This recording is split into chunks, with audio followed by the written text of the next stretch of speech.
you, and hello you. Welcome, welcome, welcome to Brunch. For those who don't remember, this is Poppy. She is very much wanting attention right now.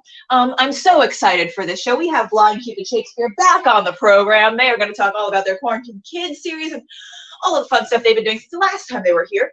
But before that, we are going to make a grilled mac and cheese. It's going to be a really fun time. Really fun time. I love doing this when I have too much macaroni and cheese, which I often have because I don't really know how to measure pasta very well. So I always wind up with like too much, and then I'm like, okay, this is going to be horrifying to try and fit all in my stomach at once, which I try to do very often, and I should. So here we go. So while I'm just heating this up, Remember back when I started this show and I didn't have a working oven or stovetop? Remember that? Remember those days? All right, so I've pre-buttered these two slices. Here's a bunch of leftover macaroni and cheese. What we're gonna do is just slap some on. I'm just gonna slap some on. Oh yeah. Oh, that cold mac and cheese. All right. Very easy. It's a fun way to give new life to leftovers. I love making sandwiches out of leftovers. It's a fun time for me, at least, and I'm the one eating it, so. How is everyone feeling about the world opening back up again? I'm very excited for it. I'm excited for shots. Excited for all the walk-in places that you can get shots now. That's great. All right. I still have all this leftover mac and cheese. That's fine, because listen, I'm only so much of me. This is what I have right now, just on a bread. I can eat the rest of that later. What I'm going to do for right now is I'm actually going to add some bacon bits. Some bacon bits. Of course, I did this the Genny way by putting it in the microwave. I feel like everyone always talks about my usage of blasphemy bacon, but here's the thing. When you do it in the microwave, it retains all of its juices, and then people are always like, yeah, but you use the juices to cook with stuff afterwards. I'm like, great, so I deprive myself of bacon juices in my bacon so I can use it to make other things? Nuh-uh. I want my bacon juices in my bacon. That's the point of bacon, right? That's the point of bacon. So we're all freaking clear. All right. So a little extra pizzazz on here, because we all know I love my edible glitter. We're actually going to be adding edible glitter into this. I'm using my Fancy Sprinkles Prism Powder in Carnelian Orange. Carnelian Orange, yes. And that's blurry and it won't unblur. Fun. All right. We're gonna douse it. Edible glitter isn't just for my cocktails, y'all. It is also for my snacks. And my snacks are full meals. Just gonna put so much on there. We're just gonna put so much on there.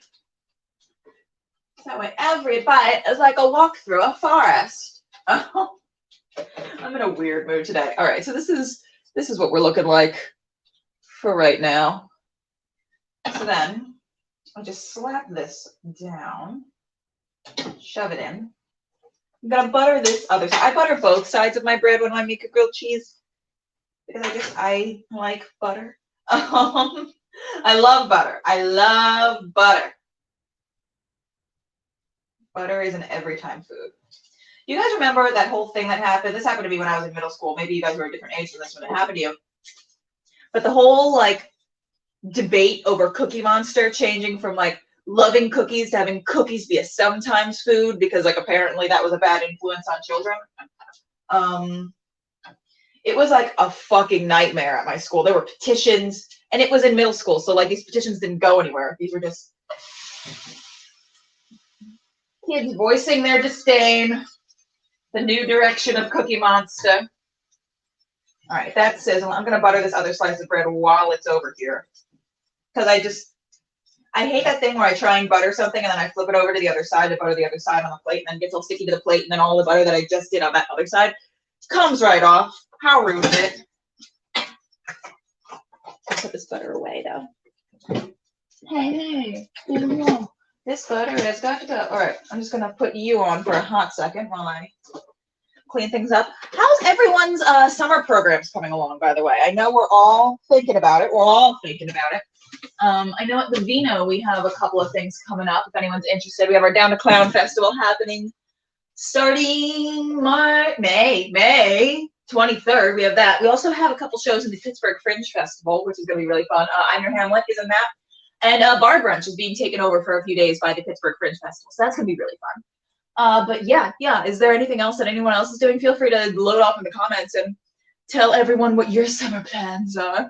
After Down to Clown, we have our So Many Shakespeare's Festival, and we have the Brooklyn Fringe Festival. That's going to be super fun. Brooklyn Fringe Festival is going to go a little differently than our festivals.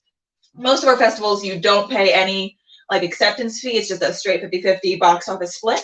For the Brooklyn Fringe Festival, instead, you pay for fully virtual shows a $200 flat fee. For any shows that are happening in the theater, a $400 flat fee, and then you get 100% of the box office. So that you just do whatever you want, like with ticket prices, any comps that you want, you get 100% of it. The flat fee, of course, is to pay our staff.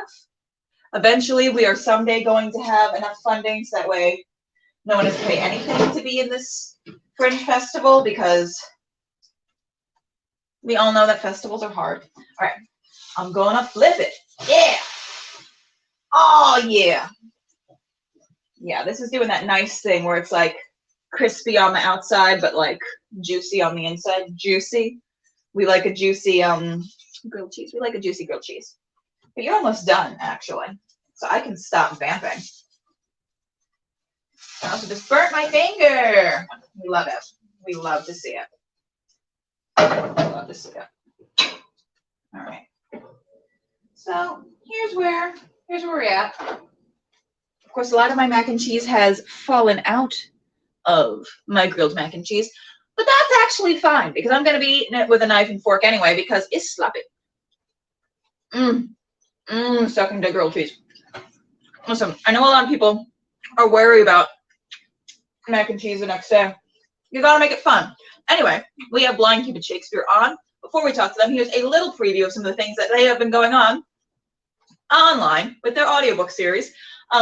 Since the last time they were on the show, please take a listen and enjoy.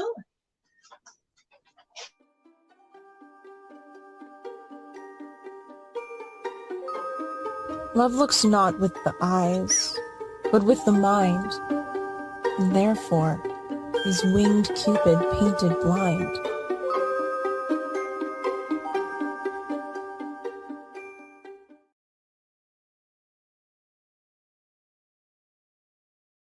Romeo with his companions departed, but they soon missed him, for, unable to stay away from the house where he had left his heart, he leaped the wall of an orchard which was at the back of Juliet's house.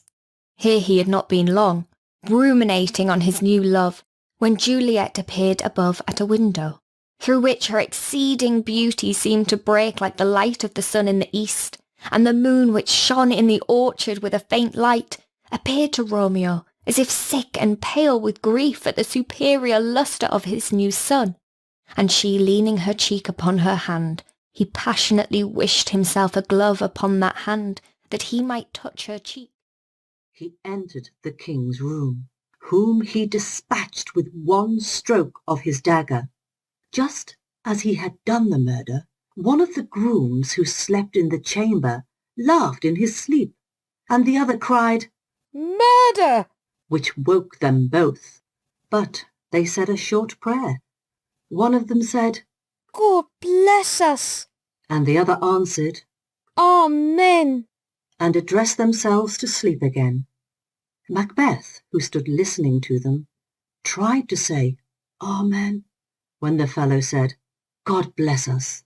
But, though he had the most need of a blessing, the word stuck in his throat, and he could not pronounce it.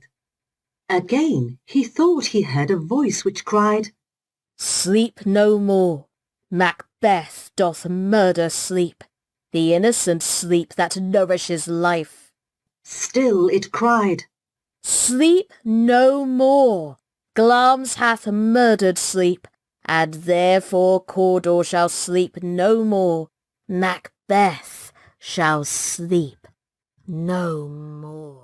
Imogen could not see her beloved husband in this distress without discovering herself to the unutterable joy of Posthumus, who was thus relieved from a weight of guilt and woe, and restored to the good graces of the dear lady he had so cruelly treated.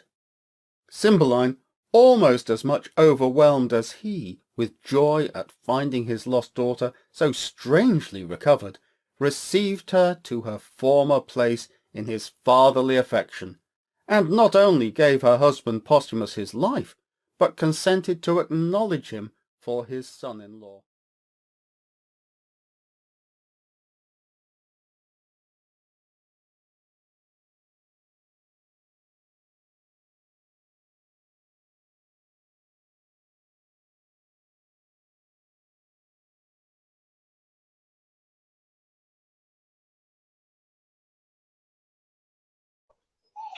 What a fun way to get kids interested in Shakespeare. I love this so much. Please, everyone, welcome back to the program, Blind Cupid Shakespeare! Yay! Yay! Hello! Hello there. Hi! Hi. Hello. I was taken off of the screen. Hello! Thank you for having us back. Took over the entire show for a second.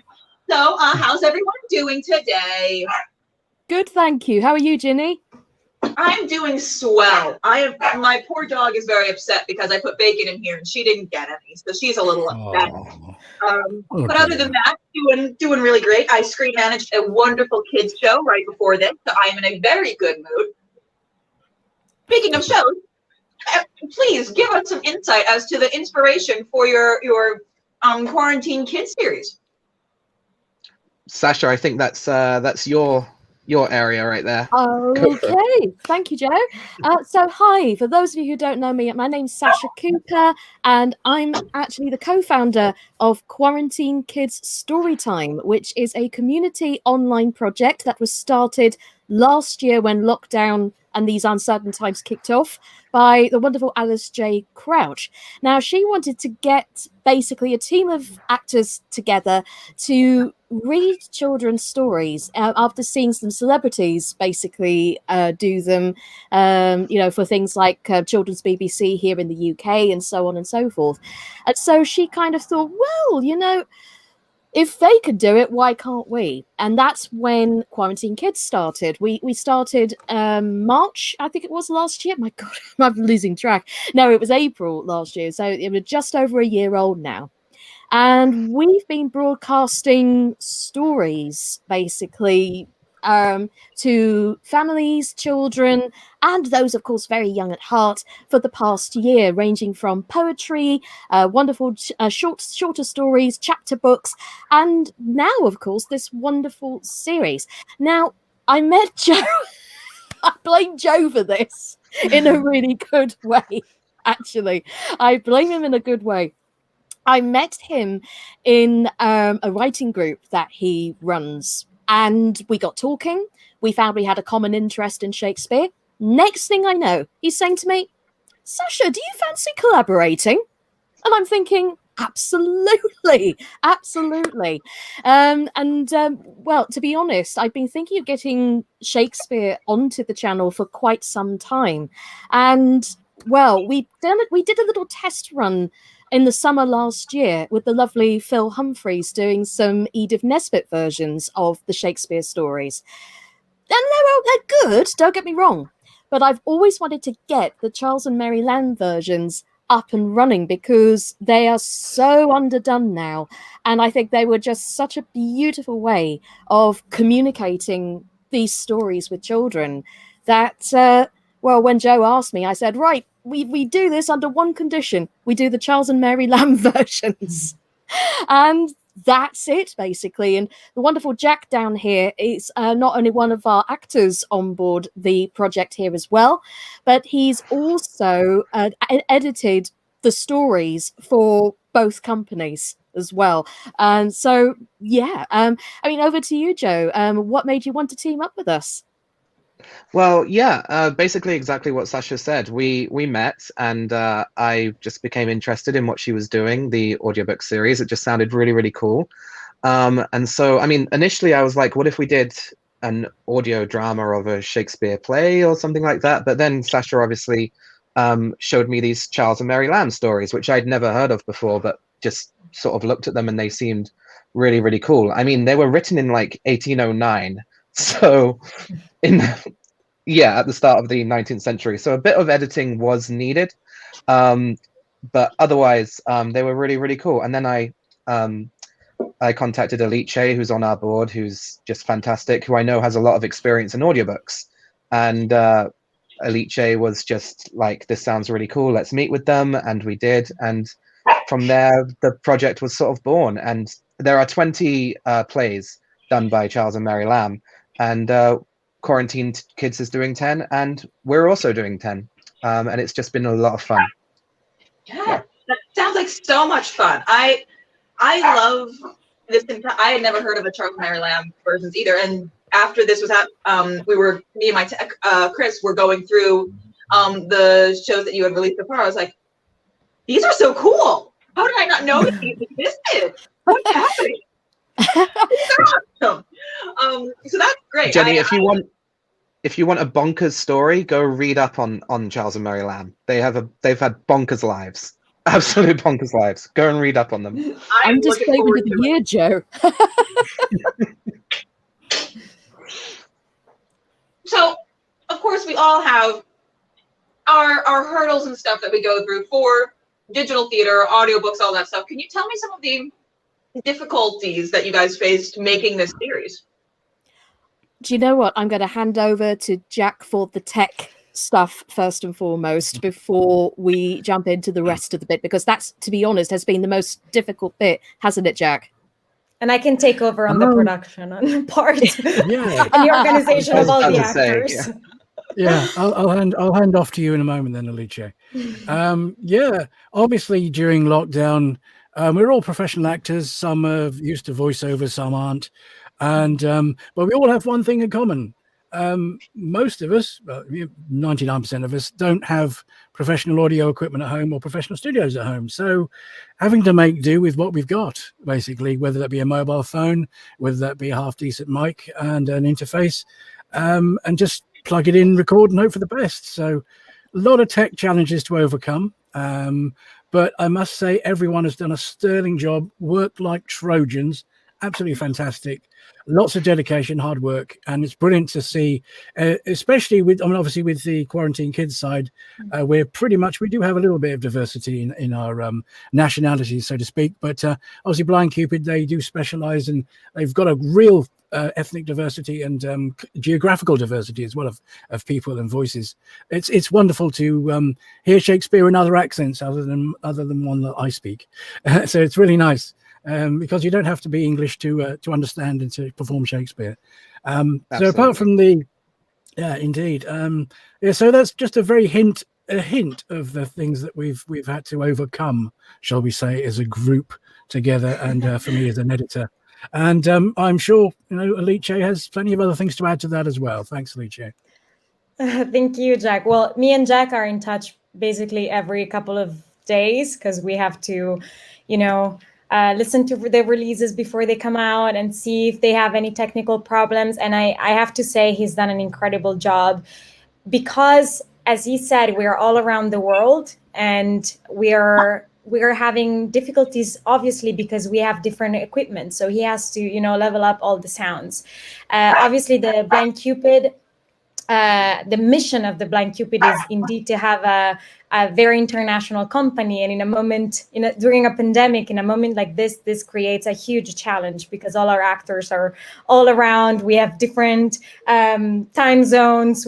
They all live in different cities. So obviously that creates a little bit of a challenge. We have a lot of actors and we try to give as many opportunities as possible to people that were not English speakers or better, that where English is not their first language, because the company has the mission to bring Shakespeare to to English-speaking communities in Spain that don't have access to Shakespeare done in English. So we just thought, well, we need to bring more accents. We need to bring more voices to this. We have an amazing actor from Germany, Fritz. We have an amazing actor from Spain. Mark is doing Hamlet. I'm doing one in an Italian accent because I'm Italian, and obviously we have English native speakers. We have a great play coming out that came out today with Elise Layton for the Red King Lear. So we also wanted to diversify the way we are used to listen to these stories. We wanted to why not giving King Lear to a woman? Why not giving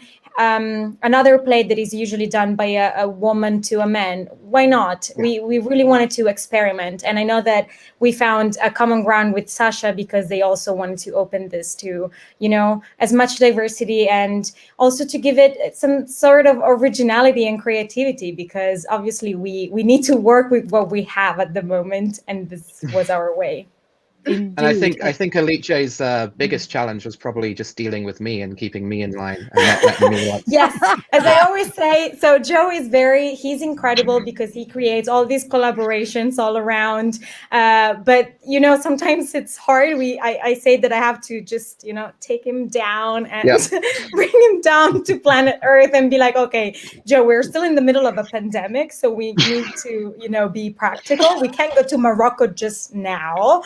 We might be able to go maybe in a couple of months. We can just go now, because if it was for him, we would be in Canada probably right now, and he would bring Jack and Sasha with us. So for sure. Yeah, so that's also another little challenge. But in the company, you need to balance this out. You need the extremely creative person, you need the more practical one, and we have a great team that today couldn't join us. Fran, Elise, and JT, they're awesome, and we all try to bring Joe a little down to planet Earth. Do you know what, Elise? I think I can kind of resonate a little bit here. I know, on our Sasha side does. anyway, because I'm not joking. When Alice and I work together, hello, Alice, if you're watching on live or via the replay, my wonderful partner in crime who co-runs Quarantine Kids, there are times when both of us actually kind of go into the stratosphere somewhere, but between the two of us, we're like, hold on a minute, let's come back down. But to be honest, when Joe approached me with this particular interesting opportunity, normally I would have thought, hold on a minute, I'll wait. But I don't know, something about this just made me go, do you know what? We only live once. Let's do this.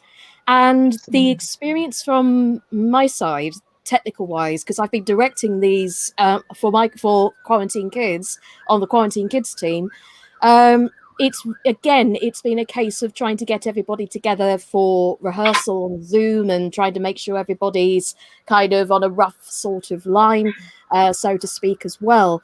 But again, there are some people on the team, believe it or not, and this is what's been the real eye-opener, hasn't it, Jack? We've had people who have had no experience with Shakespeare at all, and they're professional actors, So doing these stories has not only been great in terms of trying to work with all the restrictions that we've had, but it's also been an eye-opener in the sense that no matter what age, you can access these gorgeous tales in the most accessible form possible, and I think that's been the biggest eye-opener for myself anyway, and the Quarantine Kids team, despite these uncertain times. And I'm sure Joe will agree with me at the same thing again on that one. So yeah, no, absolutely, I would definitely agree with that for sure. That's all I had to say. Yeah, she said everything. Well, you see, every obstacle is an opportunity for us. So no matter what the obstacle is, we try to bring it on our side and make it an opportunity to create something. Of course. Absolutely. Sorry, Genny, what were you asking me there? Yeah, no, Joe, I know you got to leave in about 5 minutes, so I'm actually going to ask this question now instead of a little later in the show. Sure. We all have our on-stage or online theater horror stories, things that we always talk about, bonding experiences, also just what not to do. One of my favorite ones from this pandemic was actually there was a show that we were actually turning, like it was written for Zoom, but we had to do it actually as like a short film type of style, but it was all filmed in one take.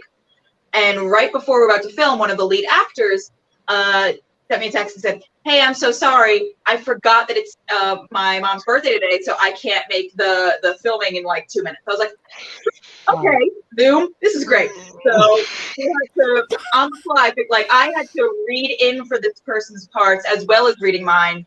But we also had to like kind of figure out how to space it so that way like we couldn't see people reacting to like me saying things, even though it was all on Zoom and it was a whole thing. And then like the next day I had to read everyone's lines individually with the same tone and pacing so that way he could react all individually and then say his lines. And then I had to go in and digitally insert his screen on top of mine in certain places. And that was a lot of work. So of course digital theater does come with its extra insane things that never happen on stage, but also it wound up being a thing that if this had been a live stage thing and we had been like told that he was just not going to show up for an actual performance, we would have never been able to do what we did. So it had both its insanities and its triumphs all in the same kind of insane incident.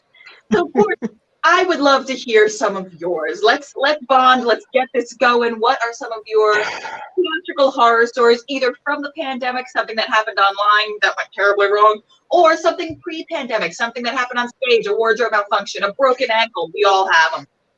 Alice is like reading my mind right now. She can see. She knows exactly what I'm about to say. So, I know, because, and I think we talked about this actually last time, because we were talking about, when we were presenting the showcase, we were like, can we just, we can just talk about what just happened in the production of King Lear, where the connection wasn't perfect, and then we had actually a technical issue. Joe, why don't you talk about it? So our Shakespeare Valentine showcase that we were doing last time we were on the show, we were ready to go. It all was looking great. And then the bloody YouTube link just didn't work. It just didn't work. And then when it did work, we came up and it just wasn't framed right. Like it would go straight into our chests or something like that. So obviously we were all stressing out over Zoom. I was pacing around the house, like freaking out, smashing things and stuff, the usual. Finally, JT, actually, you know what? Not just JT, Fran, everyone on the team who just sort of kept their cool. Thank you so much, because I am very bad at that sort of thing. We finally managed to get it up onto Facebook instead of YouTube, but we had to like email all the ticket holders and be like, "We're so sorry, we've had a technical issue. It's now moved on to Facebook, etc." It was a nightmare, to say the least. It was. Thankfully, most people still managed to turn up and still managed to enjoy the show. And we were able to record it and send it to anyone who unfortunately missed it due to that circumstance. But oh my heart is like pounding right now just thinking about thinking back.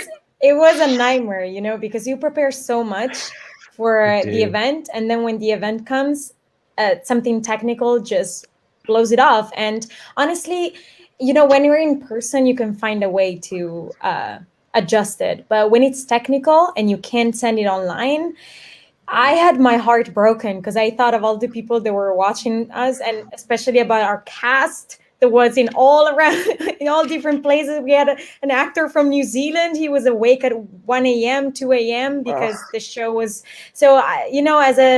As a team member of the company, I was extremely stressed, but I'm so grateful because we managed to solve it. And, sometimes you just have a little hiccup at the beginning and then everything goes smoothly after. So as long as then you find a way to make it work, then it's fine.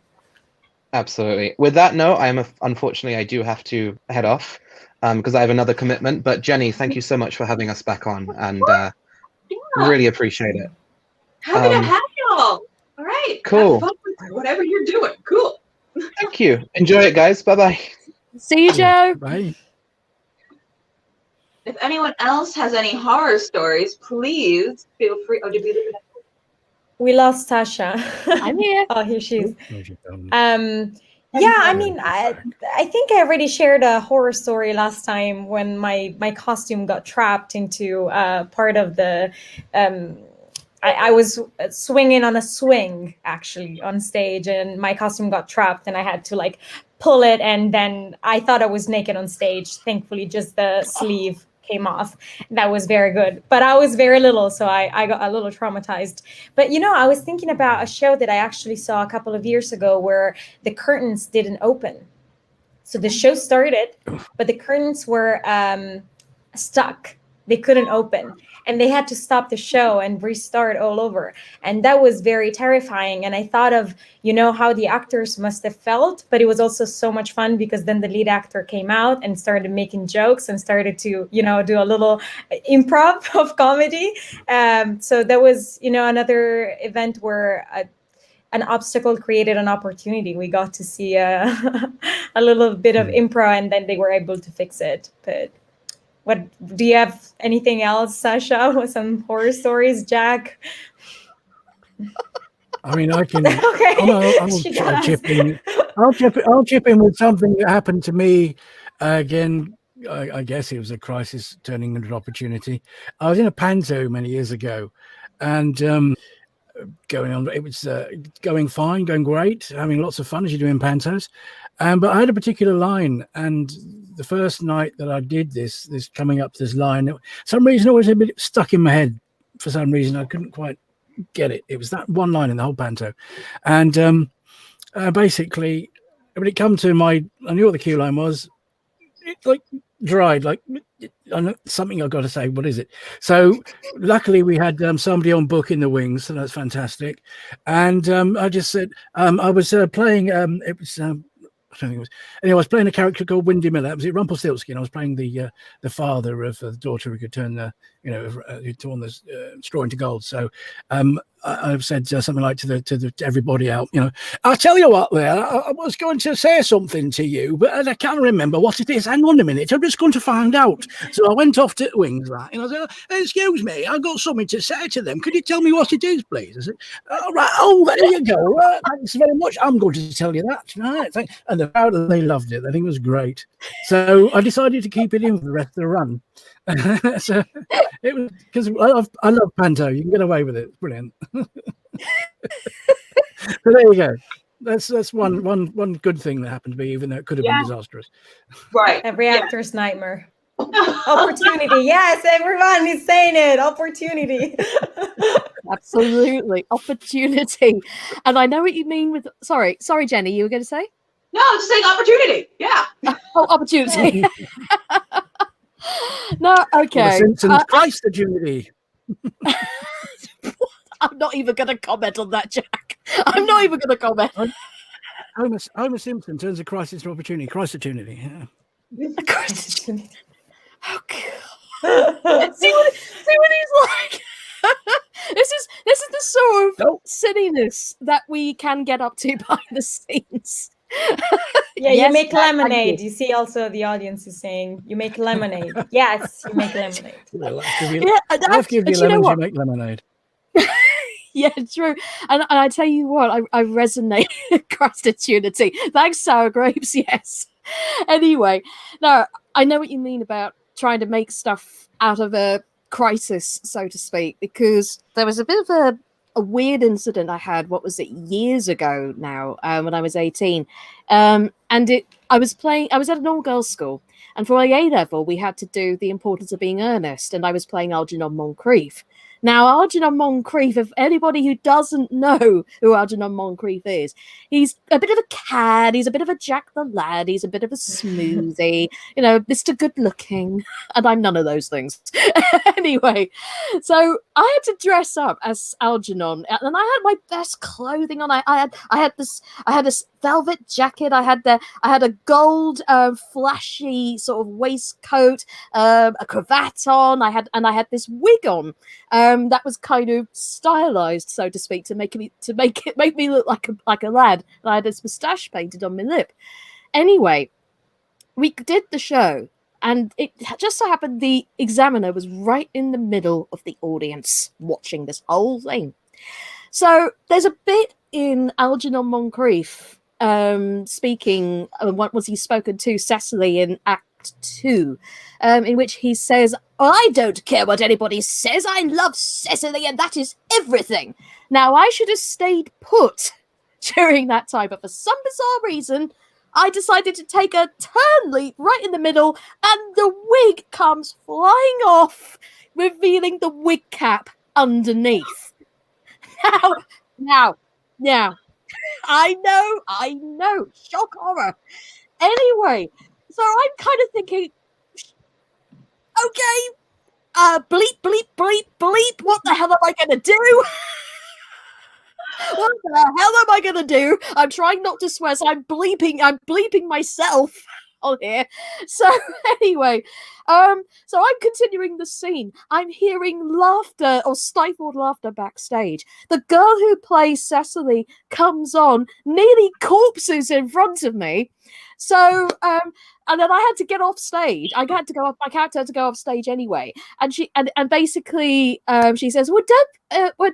Please don't leave it too long and return." And he goes, "Oh, I won't. But first, I've got to find a good wig manufacturer."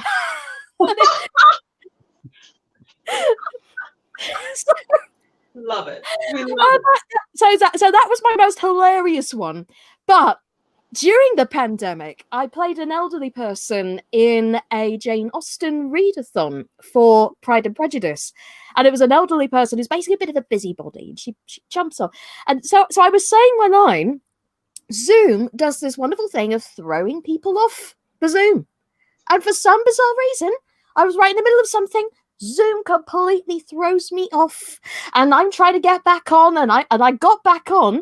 Somebody was starting to read my line, and well, I don't know how I did it, but staying in character, I just went, "And just so you know, before I disappeared." And it kind of went on like that. So that's my tuppence worth. Yes, improv, exactly, Sarah Graves, improv.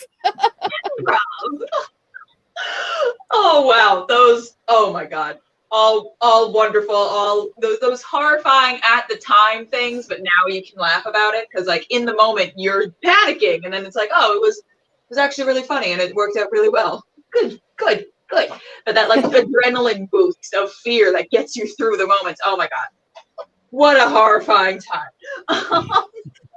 You have done, of course, so many of these Shakespeare audiobook things. What are some of your favorites and why? Oh, toughie. Among the audiobooks? Oh, toughie. Do you mean the ones that we've released so far, or the ones that we're currently doing? Ooh. You know what? Just feel free to pick whichever speaks best to you.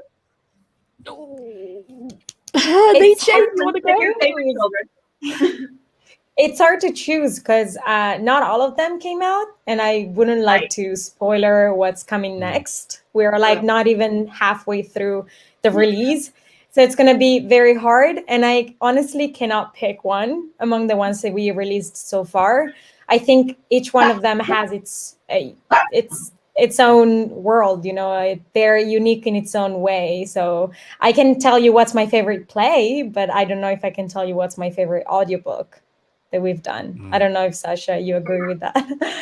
Same. I mean, I can tell you, if I was to start choosing favorites, it would be like I'm like I'm teaching grandmothers to suck eggs, because it's like because the thing is, every single story has their wonderful unique voice. And you know, as Joe said, what we wanted to try, well, both companies have a huge thing in common. Another thing that we have in common is the fact that we like to try and increase diversity and give people an opportunity to play characters they wouldn't normally, like, say, for instance, Macbeth, which you saw on the VT just then. Normally, if that was in an audiobook version, it would be read by a male, just because it's easier for Macbeth to be a male. But I wanted two women to basically be part of it. I wanted a woman to play the male parts of Macbeth. I wanted a woman to play the other female parts as well as the witchy ones. So to be honest, on that sort of scale, I think I can't choose a favorite tale, but I definitely love the different approaches that everybody's taking and the risks that people are taking, I think, with it. What about you, Jack? Right. Okay. The ones with the least amount of editing, probably. No, I'm joking. No, I'm enjoying them all. Well, no. Seriously, I'm enjoying them all. I'm obviously, to get the quality that you hear at the end, it's no joke. It takes me anywhere between about 10 and 15 hours per half an hour of finished production to get it exactly as I want it. It does take a long time, and there's 20 plays to get through. So you can imagine the work that I have. But I love it. I'm not an audio sort of techie guy by profession. I'm also an actor and a voice artist as well as a singer. But tech is something I love, and I'm moving into the professional voice industry. So I've upgraded my equipment, and so I've had to learn a lot about voice production. So I've been doing a lot of voice production anyway for Quarantine Kids, so it seemed natural for me to do this one. For me, I love doing them all, but I must admit, because I adore doing the little nitty gritty, tiny little things. So there's some soundscapes that on some of them are going to appear, just to sort of enhance the narrative, a sort of a little immersive thing. And so far, out of the ones I've done, King Lear, I must admit, is my favorite so far. There's famous story over the storm scene where he's been ejected and he's on the heath. He's mad and he's not happy chap, shall we say. Definitely not going through a rough moment. Going through a rough patch, bless him. Yes, and I've put together a lovely sort of 2.5 minute sort of epic storm sort of soundscape in the background to accompany that part of the text, and that's my favorite so far of the soundscapes. But I'm loving every single one. Like Alicia was saying and Sasha was saying, each one have their own special, unique voice, because the person who's doing it's all different people. I mean, there's 20 plays, and I think there's about 35 different actors involved over those 20 plays. So it's great. Love it all. Yeah, that's always a bit of a trick question when I ask that for people who have done like large collections of work they're releasing, because I always want the answer to be, I love them all. And I always want like all of them to be your babies. I love that. And King Lear is the one that dropped today, yes, with the fun storm effect. That's correct. That's great. Yeah.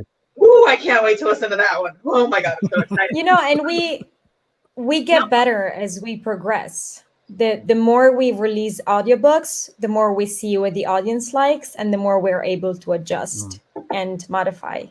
Yeah. So yes. So before I let you all live the rest of your lives today, are there any other little things that you would like to tell the viewers at home to expect, or just to really look forward to regarding this series? Oh, okay. All I can say is, speaking from the Quarantine Kids side of things and on the project as a whole, we've got some really exciting stuff to come. And I do mean exciting. And what is brilliant about the Charles and Mary Lamb versions is that there are tales in there that you probably wouldn't even have heard of, previously to this series. Like, say, for instance, something that I didn't know, strangely enough, until we started working on this series. I found out that that Cymbeline, or Cymbeline, depending on the or the variations of it, depending on which part of the country you live in. Some pronounce it Cymbeline, which is more traditionally how it's pronounced, but others pronounce it Cymbeline. So, anyway, what I didn't know about that tale was that it's actually not just one of the least well performed tales, but it's also one of the rare plays that is later that is not categorized in any expected Shakespearean category. It was only put into the romance category in the Victorian era, but in Shakespeare's period they couldn't even place it, believe it or not. So and there's comments that we've been getting feedback on are my goodness, we'd not even heard of this tale, what's going on? So expect a few surprises along the way. There are quite a lot of familiar ones, like Merchant of Venice, that's dropping next week. We've got Othello coming up. We've also got Two Gentlemen of Verona, which is also a nice popular one. And we've also got The Tempest. We've got Midsummer Night's Dream.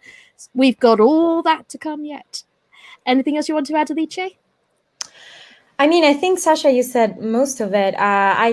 I can just add that, this is for everyone. This is not just for people that know Shakespeare very well. I think these tales can be listened to by everyone, literally everyone that loves to listen to something while ironing or washing the dishes or doing laundry or walking around the city, if you can, if you're not on, in a quarantine country, or if you are taking the train. This is an amazing opportunity to just, sometimes reading a Shakespeare play can be intense. We know that, and we know that Shakespeare can create some fear in people because the language is very, it's might come off as complicated to some people. So I think this is an awesome way to get to know these plays in a very short amount of time and with some amazing actors telling you what's going on. And then maybe you're going to love it and you're going to read the full play. So and it's you a can good listen opportunity. to it anywhere. You can listen to it Anywhere. anywhere. You can bring it with you wherever you go. Jack, anything else to add?